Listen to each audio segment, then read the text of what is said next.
Ah, c'est la femme du jour dont on parle ce matin avec Nicolas Dose, Isabelle Kocher, la patronne d'Engie sur la sellette.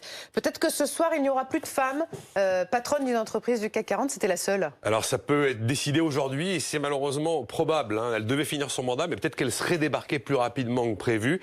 Isabelle Kocher, c'est vrai que c'est la seule femme qui est à la tête d'une entreprise du CAC 40.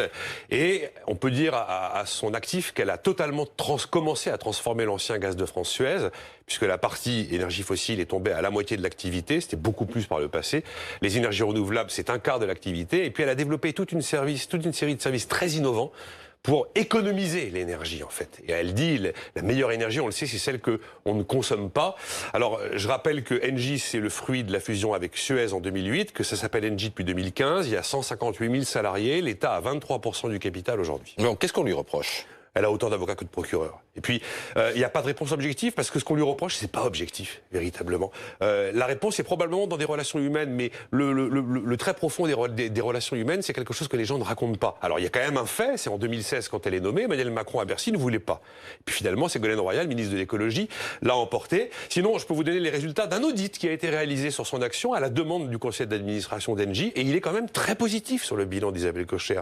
Un leader visionnaire, dit cet audit, capacité à transformer un business complexe, et c'est vrai, réussir à avoir des résultats financiers tout en transformant la société vers une société très bas carbone. Et quand vous regardez les résultats, l'action, elle a pris 41% sous le mandat d'Isabelle Kocher.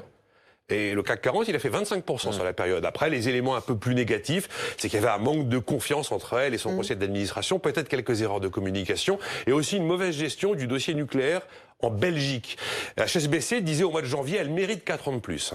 Bon, je vais vous poser la question qui est écrite là en bas, là. Le CAC 40 est-il sexiste? Il y a forcément un peu de ça. Quand on est la seule femme à ce niveau-là de responsabilité dans un monde d'hommes, on peut imaginer effectivement que ça existe. Après, si c'est uniquement pour des raisons de sexisme, personne ne vous le dira officiellement. Donc vous ne pourrez jamais vraiment le valider. Non, je pense qu'il y a un élément plus immédiat qui explique la crise du jour. C'est qu'en début de semaine, vous avez 50 personnalités politiques et du monde de l'entreprise qui signent une tribune pour Isabelle Kocher.